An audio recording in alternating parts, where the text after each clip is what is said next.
Number one rule with guns, and it's what we teach everybody, every gun is loaded until you know different, right? How many times have we responded to calls where somebody was shot with an unloaded gun? It happens quite often, which means the gun wasn't unloaded and they were wrong because they didn't check and they didn't take the proper safety precautions that they should have. So always treat it as if it's loaded. When you get ready to handle it, make sure it's always pointed in a safe direction. What is a safe direction? You know, you have to take your environment into account when you consider what a safe direction is. A wall isn't necessarily a safe direction if there are multiple people behind that wall. You know, generally up or down, and just pay attention to your environment. As you get ready to put the safety lock on, the cable lock on, do a visual inspection of the gun after you open up on this one for instance, which is a semi-automatic pistol, you open up the slide and do a visual inspection. Don't stick your finger in there. Nobody would volunteer if they've done that before anyway and actually shut it.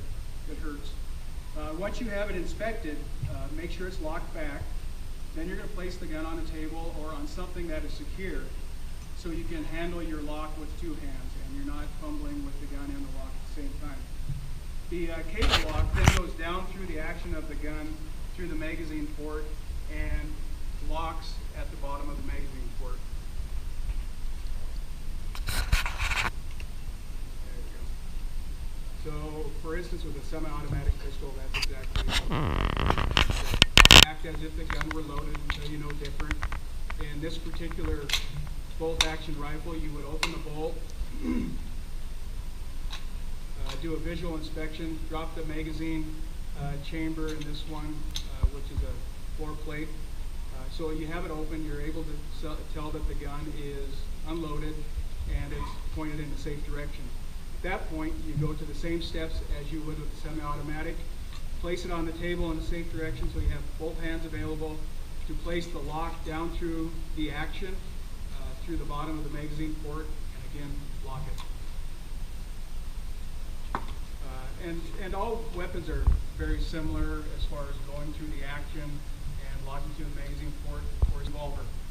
And it's the safety precautions obviously are the same. And the important thing to remember and the recommended way to lock the revolver is to go through the cylinder, and so it cannot be closed once the gun is properly secured.